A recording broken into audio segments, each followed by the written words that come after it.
하겠습니다. 우리 묵도하심으로써 우리 성탄절 예배를 하나님 앞에 신령과 진정으로 드리겠습니다. 다 함께 묵도하시겠습니다.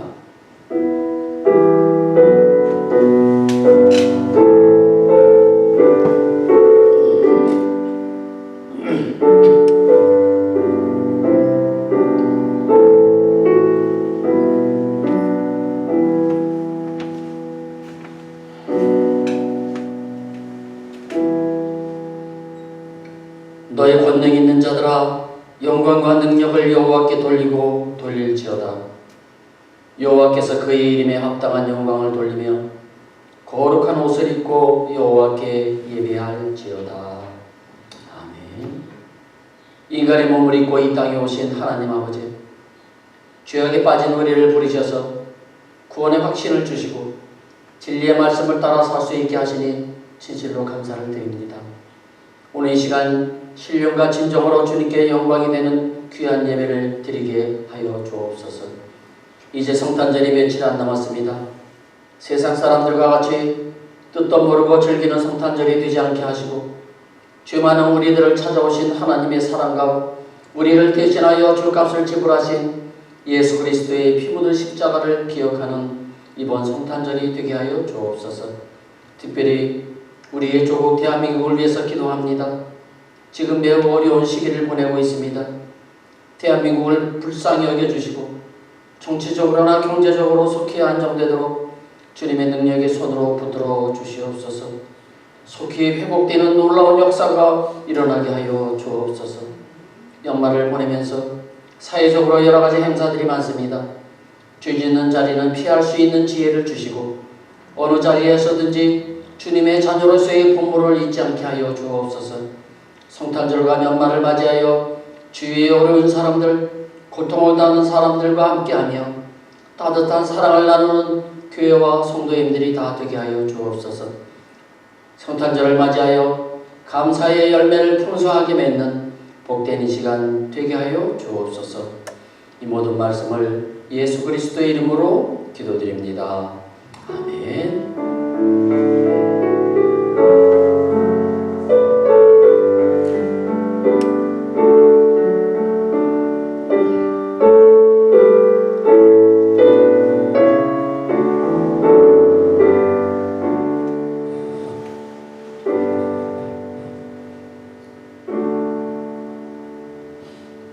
우리 다 같이 일어나셔서 찬송가 32장을 부르시겠습니다. 32장 만유의 주제. 사랑이 되신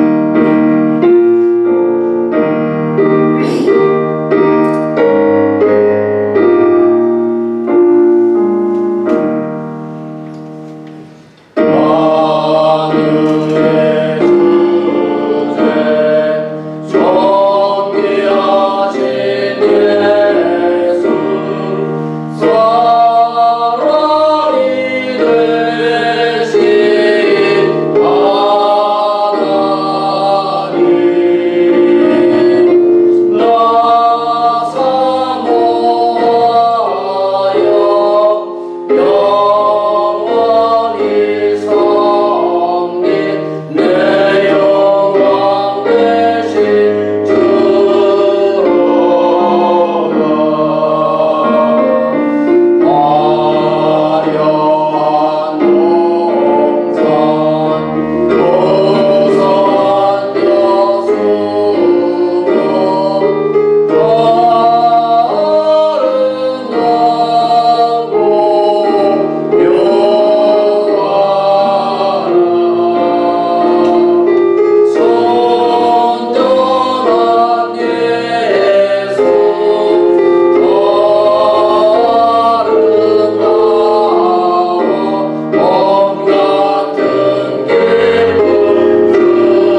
성시교도 119번입니다. 성시교도 119번 교독하도록 하겠습니다. 여호와의 영광이 나타나고 모든 육체가 그것을 함께 보리라. 이는 여호와의 입이 말씀하셨느니라. 베들레헴 에브라다야, 너는 유다 족속 중에 작을지라도 이스라엘을 다스릴 자가 내게서 내게로 나올 것이라. 그의 근본은 상고의 영원에 있느니라. 이는 한 아기가 우리에게 낳고 한 아들을 우리에게 주신 바 되었는데 그의 어깨에는 정사를 메었고 그의 이름은 기묘자라 모사라 전능하신 하나님이라. 영존하시는 아버지라 평강의 왕이라 할 것입니다. 그 정사와 평강의 더함이 무궁하며 또 다윗의 왕자와 그의 나라에 군림하여 그 나라를 굳게 세우고 지금 이후로 영원히 정의와 공의로 그것을 보존하실 것이라. 천사가 이르되 무서워하지 말라. 보라, 내가 온 백성에게 미칠 큰 기쁨의 좋은 소식을 너희에게 전하노라. 오늘 다윗의 동네에 너희를 위하여 구주가 나셨으니 곧 그리스도 주시니라. 아멘. 이 시간 우리 하나님 앞에 고백의 기도를 드리도록 하겠습니다. 지난 한 주간 동안의 삶을 한번 뒤돌아보시면서 우리가 하나님 앞에 회개할 것 있으면 회개하시고 고백할 것 있으면 고백하시고 혹시 주님의 은혜를 잊어버리고 또 주님의 사랑을 잊어버리고 살지는 않았는지 우리의 삶을 한번 뒤돌아보시면서 우리 함께 하나님 고백의 기도를 드리도록 하겠습니다. 하나님 아버지, 오늘 이 모습으로 주님께 나왔습니다. 아버지 하나님 특별히 아버지 앞에 기도하지 못했던 거 용서하여 주시고 아버지 하나님을 잊어버리고 혹시 살지는 않았는지 하나님의 은혜를 잊어버리고 살지는 않았는지 하나님의 사랑을 잊어버리고 살지는 않았는지 하나님 우리의 삶을 하나님 되돌아보며 주님 앞에 기도합니다. 하나님 앞에 잘못 살 것이 있다면 하나님 용서하여 주시고 아버지 하나님 종의 입술을 재단의 수고로 찢어주시고 주님의 거룩하신 말씀만을 전할 수 있는 입술로만 하나님 삼아주시고 아버지 하나님 전하주시는 이 말씀을 통하여서 전하는 자나 듣는 모든 자들에게 은혜와 감동의 시간이 되게 하여 주옵소서. 아버지 하나님, 오늘도 주님이 우리와 함께하여 주시고 이 예배 가운데 주님이 함께 조정하여 주시옵소서. 이 예배를 통하여 주님 불러여 용받아 주시옵소서. 오늘도 일부 예배 모든 시간 가운데도 주님께서 함께하여 주시옵소서. 예수님의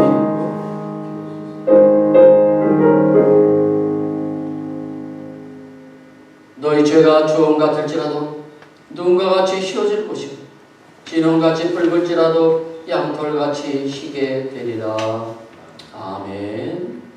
전능하사 천지를 만드신 하나님 아버지를 내가 믿사오며 그의 아들 우리 주 예수 그리스도를 믿사오니 이는 성령으로 잉태하사 동정녀 마리아에게 나시고 본디오 빌라도에게 고난을 받으사 십자가에 못 박혀 죽으시고 장사한 지 사흘 만에 죽은 자 가운데서 다시 살아나시며 하늘에 오르사 전능하신 하나님 우편에 앉아 계시다가 저리로서 산 자와 죽은 자를 심판하러 오시리라. 성령을 믿사오며 거룩한 공예와 성도가 서로 교통하는 것과 죄를 사하여 주시는 것과 몸이 다시 사는 것과 영원히 사는 것을 믿사옵나이다. 아멘. 우리 찬송가 122장 참 반가운 성도여 부르시겠습니다. 베들레헴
요한복음 1장 21절부터 23절까지 말씀이 되겠습니다. 우리 같이 한번 읽겠습니다. 시작. 아들을 낳으니 이름을 예수라. 이는 그가 자기 백성을 그들의 죄에서 구원할 자이심이라 하니라. 이 모든 일이 된 것은 주께서 선지자로 하신 말씀을 이루려 하심이니 이르시되 보라 처녀가 잉태하여 아들을 낳을 것이요 그의 이름을 임마누엘이라 하리라 하셨으니 이를 번역한즉 하나님이 우리와 함께 계시다 하니라. 아멘. 자리에 앉아주시기 바랍니다.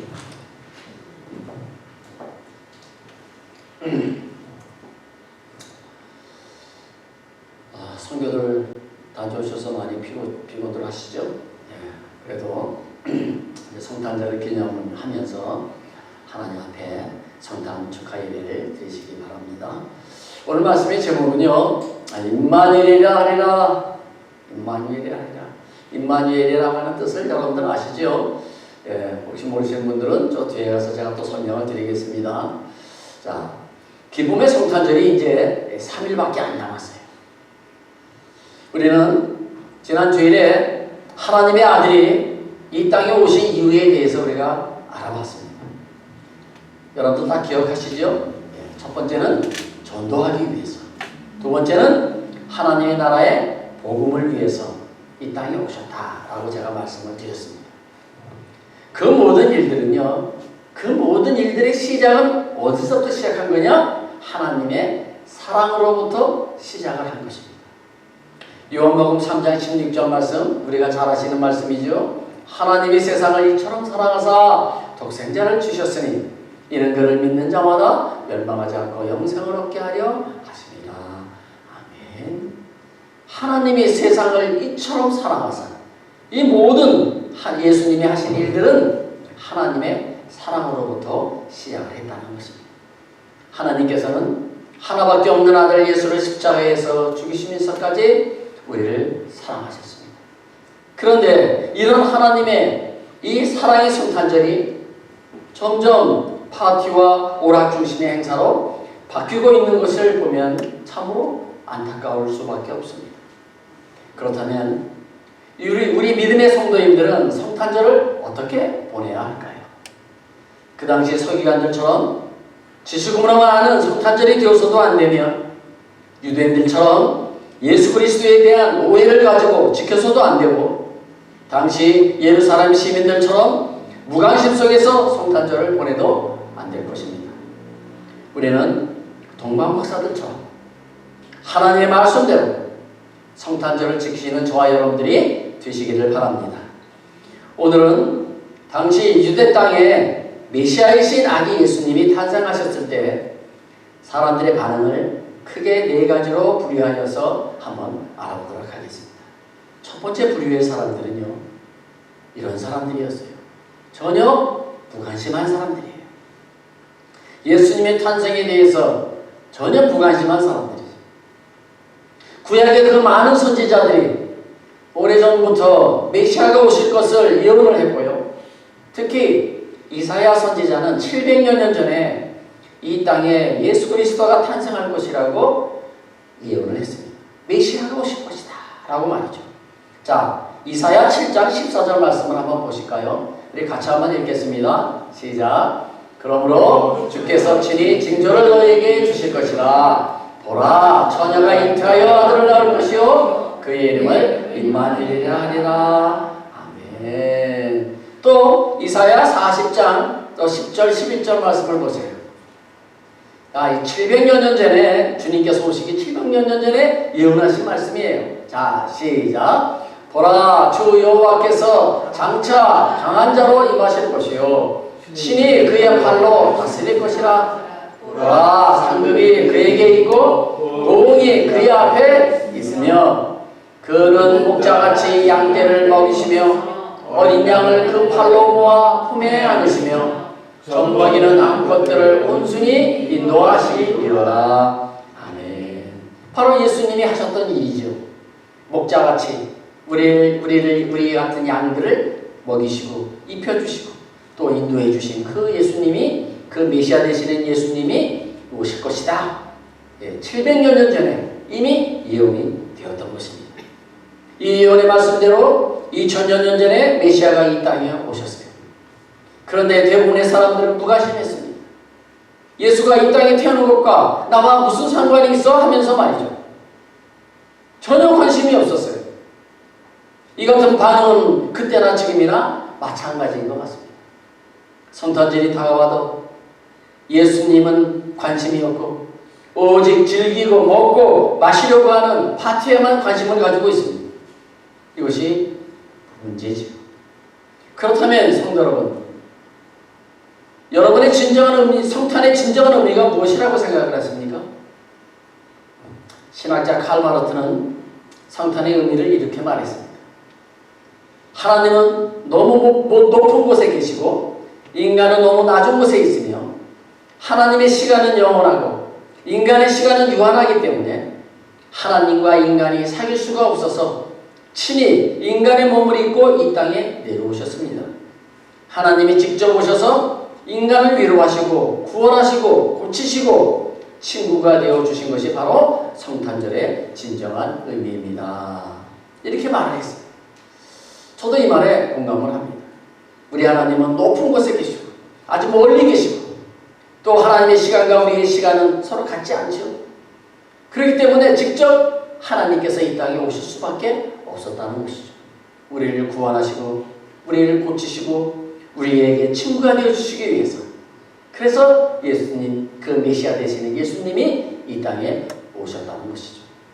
그런데 많은 사람들은 성탄의 참 의미와 또 잘 모르고 관심도 없습니다. 모르면 멸망할 수밖에 없는데 말이죠. 당시 이스라엘 사람들은 이 땅에 오신 아기 예수님을 그렇게 무관심 속에서 맞이했습니다. 오늘날도 이 무관심은 계속되고 있어요. 그러나 우리 성도님들은 달라야 합니다. 성탄의 의미를 바로 인식하고 무관심한 주위의 사람들에게 성탄의 진정한 의미를 알리시는 여러분들 되시기를 바랍니다. 두 번째 부류는 이런 사람들이에요. 예수님의 탄생을 지식적으로만 알고 있는 사람들이죠. 바로 그 당시의 종교 지도자들입니다. 당시 제사장들과 서기관들이 이 부류에 해당이 되는 사람들이에요. 그들은 평생 선지자들의 예언서를 탐독하고 연구하고 머리에 암기까지 하는 사람들이었어요. 그래서 언젠가는 선지자들의 예언대로 이 땅에 하나님의 아들 메시아가 태어날 것이라고 지식적으로는 알고 있었어요. 그리고 사람들에게도 가르치기도 했어요. 그런데 정작 그토록 기다리던 메시아이신 예수가 이 땅에 오셨는데 오히려 의심을 했습니다. 믿지 못했어요. 설마 구약의 선지자들이 예언한 대로 진짜 오셨을까? 어떻게 하나님의 아들이 인간의 모습으로 올 수가 있지? 진짜 오셨다면 화려한 왕관을 쓰고 천사들을 거느리고 구름을 타고 화려한 모습으로 오실 텐데 마구간에 오셨다고? 성도 여러분, 신앙은 지식이 아닙니다. 신앙은 가슴입니다. 기독교는 아는 것이 능력이 아니라 기독교는 믿는 것이 능력입니다. 하나님의 능력을 많이 믿으면 많은 역사가 일어나고 확실히 믿으면 확실한 역사가 일어나는 것입니다. 예수님은 공생의 기간 동안 이러한 말씀을 여러 번 하셨어요. 너의 믿음이 너를 구원하였느니라. 내 마음대로 될지어다. 너의 믿음이 크도다 하면서 말이죠. 기독교는 지식이 전부가 아닙니다. 당시 제사장들과 서기관들은 성경 지식은 풍부했지만 정작 선지자들이 예언한 예수가 이 땅에 오셨다는 그 말은 믿지 않았습니다. 오늘날도 아기 예수님의 탄생을 가슴으로 믿지 않는 사람들이 얼마나 많은지 모릅니다. 이런 사람들에게는 성탄절이 아무런 의미가 없는 것입니다. 그냥 파티나 행사에 불과한 날이죠. 세 번째 부류의 사람들이 있습니다. 헤롯왕 같은 박해자들입니다. 동방 박사들은 천사들로부터 하나님의 아들이 이스라엘에 태어났다는 소식을 듣고 헤롯 궁까지 찾아갔어요. 그들은 하나님의 아들이 이스라엘에 태어나셨다면 왕궁에서 태어나실 것이라고 그렇게 생각을 하고 아무런 의심도 없이 예루살렘 왕궁으로 찾아갔던 것입니다. 하나님의 아들이 마구간에서 태어났을 것이라고는 꿈에도 생각을 하지 못했어요. 그래서 왕궁에 와서 헤로드 왕에게 물어보죠. 그랬더니 전혀 모르고 있어요. 오히려 이 땅에 새로운 왕이 태어났다고 하는 그 말에 이 헤로드 왕이 크게 놀래가지고 아주 두려워서 떨죠. 자기 자리가 위태로우니까 그런 것이죠. 권세자들이 불쌍한 것은 한시라도 정치적인 라이벌이 나타날까봐 안심하지 못하고 살기 때문입니다. 그래서 독재를 하고 정치적인 라이벌을 죽이기까지 하죠. 헤롯은요, 어떤 사람인 줄 아십니까? 그 헤롯은요, 자기 아들이 자기 자리를 넘볼까봐 자기 아들을 죽인 그런 왕이에요. 역사학사 요세푸스가 이렇게 말했어요. 헤롯은 자기 아들을 죽이고 7일 만에 창자가 썩어서 극심한 고통 가운데 죽었다라고 이 요세푸스가 기록을 하고 있어요. 박혜자의 말로는 이처럼 비참한 것이죠. 헤롯 왕은 아기가 태어났다고, 왕이 태어났다고 하는 소식에 놀라서 그 지역에 2살 미만의 아이들을 죽이라고 명령을 내립니다. 그때 꿈에 천사가 마리아의 남편 요셉에게 나타나서 빨리 애굽으로 피신하라고 알려주게 됩니다. 이 계시를 받고 아기 예수를 안고 애굽으로 급히 피신하는 바람에 사수가 이 화를 면하게 될 수가 있었습니다. 지금도 이 헤롯과 같은 박해자들이 있습니다. 예수는 죽어서 부활하는 건 거짓말이야. 예수의 무덤에 가면 뼈가 있어.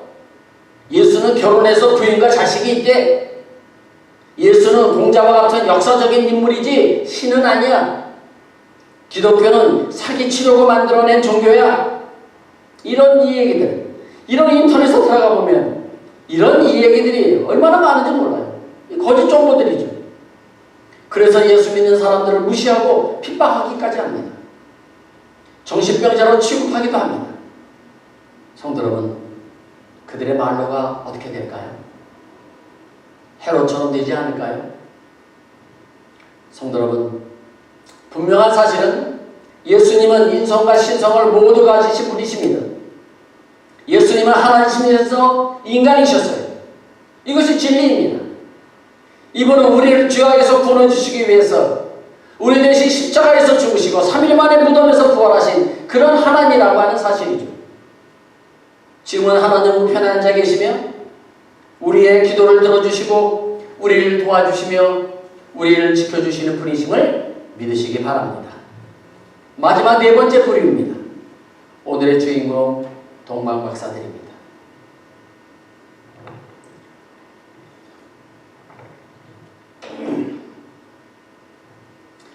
마태복음 2장을 보시면 동방박사 3사람이 만왕의 왕이신 예수의 탄생하심을 알리는 별을 따라서 베들레헴까지 찾아와서 경배를 드립니다. 우리는 이 사람들을 주목할 필요가 있습니다. 이 사람들은 매우 신비한 사람들입니다. 막상 그토록 기다리던 메시아가 베들레헴에 탄생하셨는데 그 누구도 관심이 없었어요. 그러나 평생 그 예수 메시아를 기다렸던 이 동방박사들에게는 그 별이 예사로운 별이 아니었습니다. 성경을 연구하고 공부했다고 하는 그 제사장과 서기관들도 그 사실을 몰랐어요. 심지어 자기 집 마구간에 하나님의 아들이 태어나셨다고 하는데도 그 여관집 주인은 그것도 몰랐어요. 그런데 메시아의 탄생하심을 알고 찾아온 사람들은 뜻밖에도 동방박사들이었습니다. 여기 동방은요, 당시 페르시아 지방으로 보는 학자들이 많습니다. 오늘날의 이란이나 이라크 지역을 말하죠. 그것으로부터 예루살렘까지는 매우 먼 거리입니다. 그 당시에 뭐 차가 있습니까? 뭐가 있습니까? 오직 낙타를 타고 산 넘고 물 건너 그 예루살렘을 그 베들레헴까지 찾아왔단 거예요. 그런데 그들이 놀라운 것은요, 빈손으로 오지 않았다는 거예요. 아기 예수님께 드려야 될 그 황금과 유황과 모략을 가지고 왔다는 것입니다. 얼마나 신비로운 일입니까? 자, 사진을 한번 보여드리겠습니다.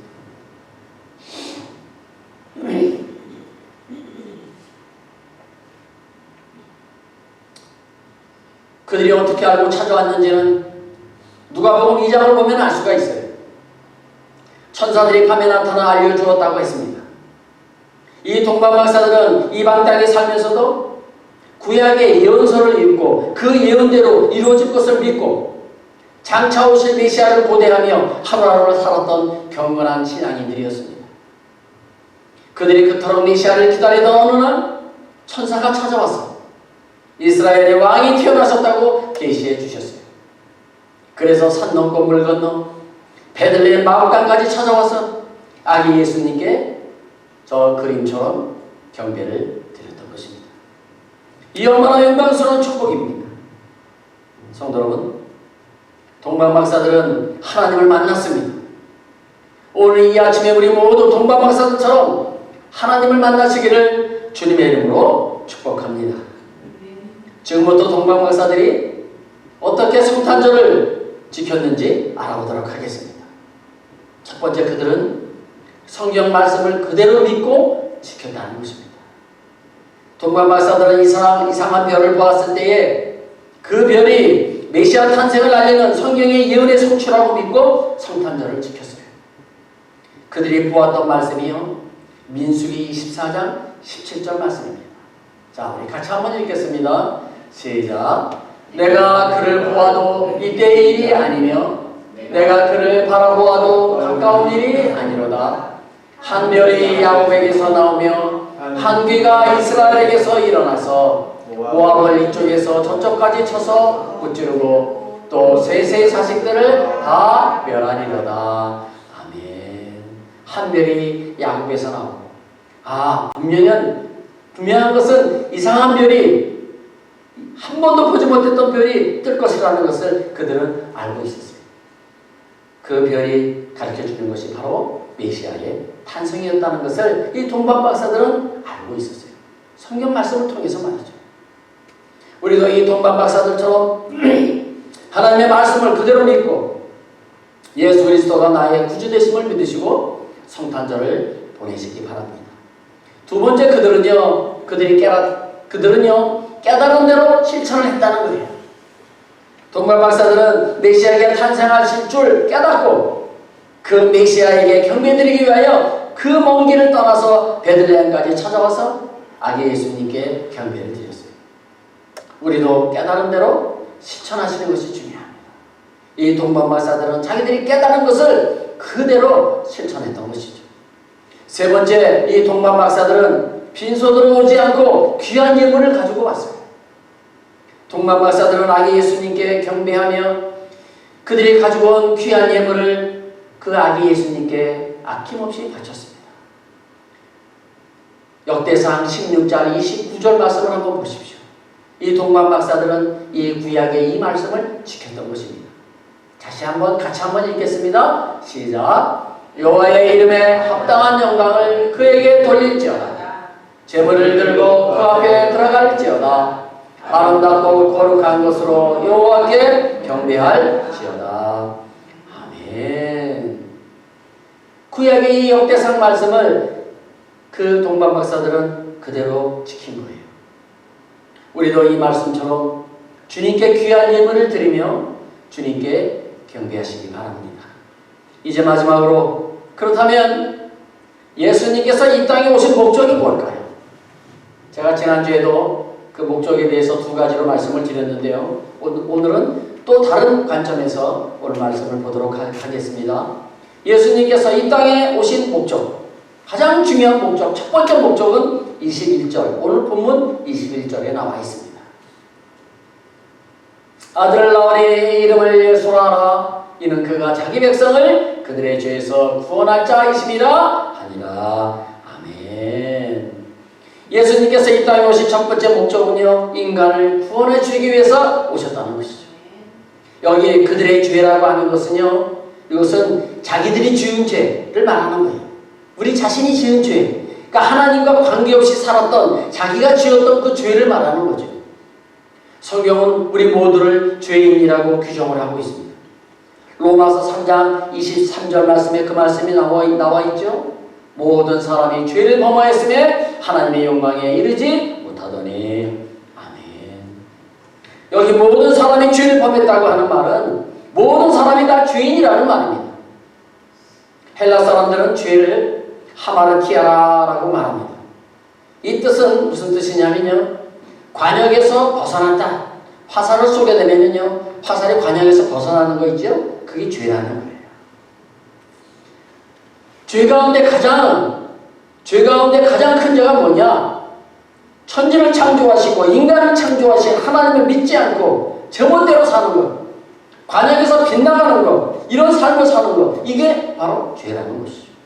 한마디로 말해서 자기 마음대로 사는 것, 이것이 바로 하마르티아, 즉 죄라, 이렇게 정의를 하고 있습니다. 자기 마음대로 사는 거예요. 하나님 없이. 이게 죄라는 거예요. 요 로마서 6장 23절 말씀에 그런데 죄의 싹은 뭐라고 했어요? 사망이라. 죄를 범하면 반드시 죽는다는 것입니다. 영원히 죽는 것을 말하는 거예요. 따라서 영원히 죽을 수밖에 없는 우리의 인생을 구원해 주시기 위해서 저 높고 높은 보좌에서 이 낮고 천한 이 땅에 예수님께서 오셨다는 사실을 믿으시기 바랍니다.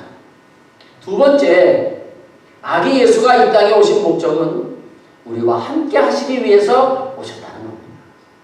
자, 23절 말씀 우리 같이 한번 읽겠습니다. 시작. 보라, 처녀가 잉타하여 아들을 낳을 것이요 그의 이름은 임마누엘이라 하리라 하셨으니 이를 번역한즉 하나님이 우리와 함께 계시다. 아멘.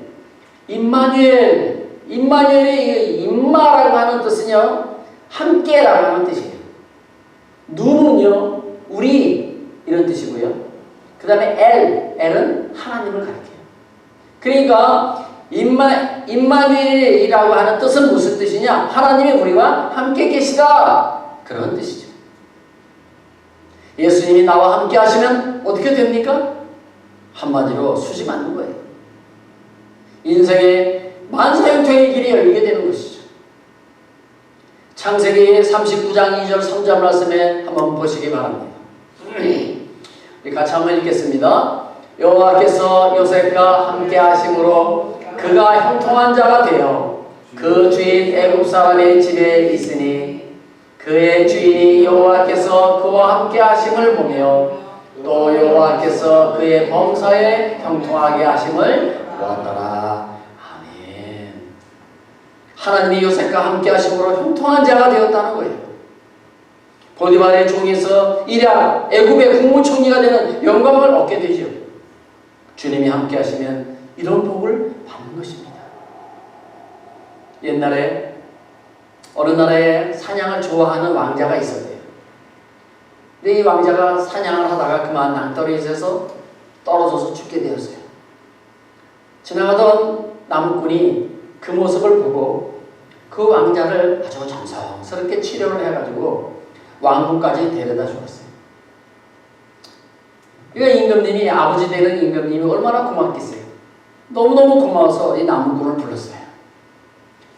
내 아들을 살려주었으니까 내가 너에게 크게 보상을 내리겠다. 네가 원하는 것을 나에게 얘기해라. 네 소원이 무엇이냐? 라고 말을 했어요. 그때 나무꾼이 이렇게 말했다고 합니다. 임금님, 저는 제가 할 도리를 한 것뿐입니다. 그저 임금님과 함께 있는 것만으로 큰 영광입니다.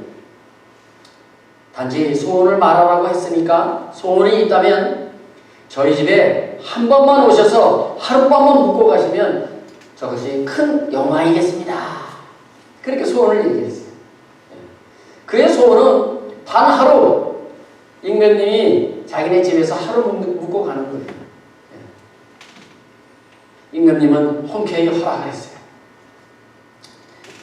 다음 달부터 난리가 났어요. 임금님이 행차를 하시니까 행차 준비를 해야 되잖아요. 그러니까 들어가는 입구에 그 도로를 확장을 하고요, 뭐 도로를 깔고요, 예? 그 나무꾼의 집을요 싹 단장을 하고요, 이부자리 싹 바꾸고요, 뭐 난리가 났어요. 단지 임금님과 하룻밤만 함께 지내기를 소원했을 뿐인데 그의 모든 환경이 완전히 달라졌어요. 그가 사는 마을이 완전히 달라지고 진인도가 달라지고 그의 집이 완전히 달라졌어요. 성도 여러분, 임금님하고 하룻밤만 자도 이렇게 변화되는데 하물며 세상 모든 만물의 주인이 되시는 하나님이 함께 하신다면 어떻게 되겠습니까? 엄청난 변화가 생기는 것은 당연하지 않겠습니까? 그런데 임마누엘로 오신 예수님은 하룻밤만 계시는 것이 아니라 우리와 영원히 함께 계시겠다고 말씀하셨어요. 마태복음 28장 20절 말씀 우리 같이 한번 읽겠습니다.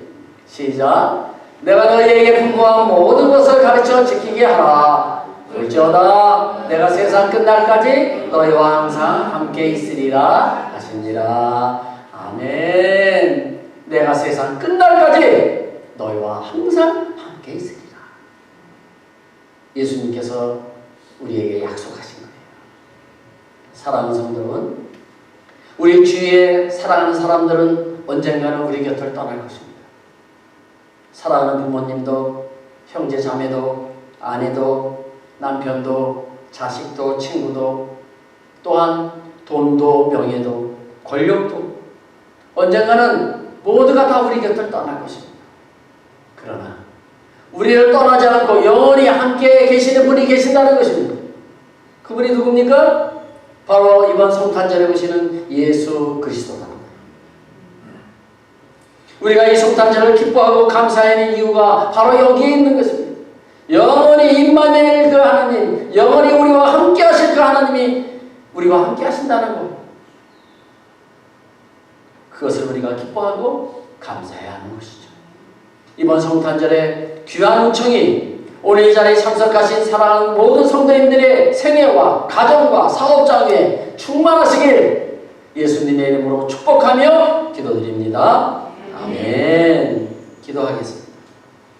우리를 사랑하셔서 이 땅에 오신 예수님, 이번 성탄절을 맞이하여 무관심한 사람도 되지 말고 지식으로만 하는 사람도 되지 말고 박해자도 되지 말고 동방박사들처럼 아기 예수의 탄생을 기쁨으로 축하드리는 우리 모두가 되게 하여 주옵소서. 우리와 영원히 함께 하시기 위해서 오신 임마누엘의 예수님을 나의 구원자라 모시고 살아가는 우리 모두가 되게 하여 주옵소서. 예수님의 이름으로 기도드립니다. 아멘. 우리 찬송가 115장입니다. 기쁜 마음으로 우리 찬송 한번 부르시겠습니다.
헌금은 이후 시간에 제가 기도하도록 하고요.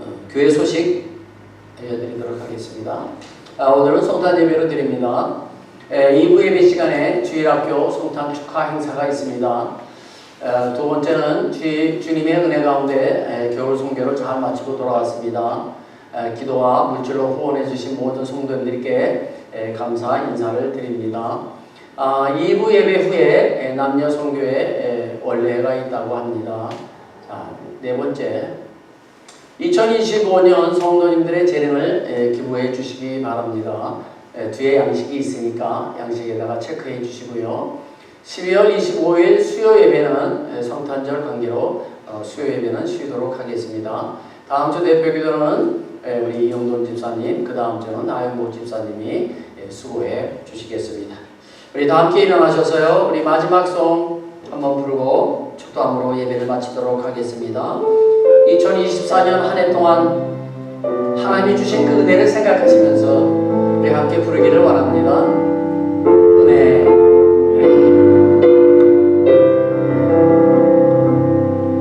내가 누려왔던 모든 것들이, 내가 지나왔던 모든 시간이, 내가 걸어왔던 모든 순간이 당연한 건 아니라 은혜였소. 내가 하나님의 자녀로 살며 오늘 찬양하고 예배하는 삶, 복음을 전할 수 있는 축복이 당연한 것 아니라 은혜였소. 모든 것이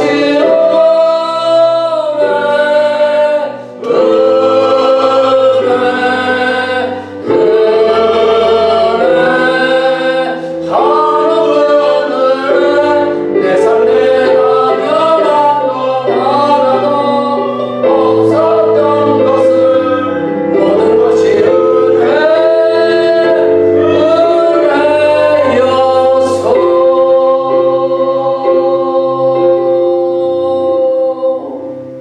아멘.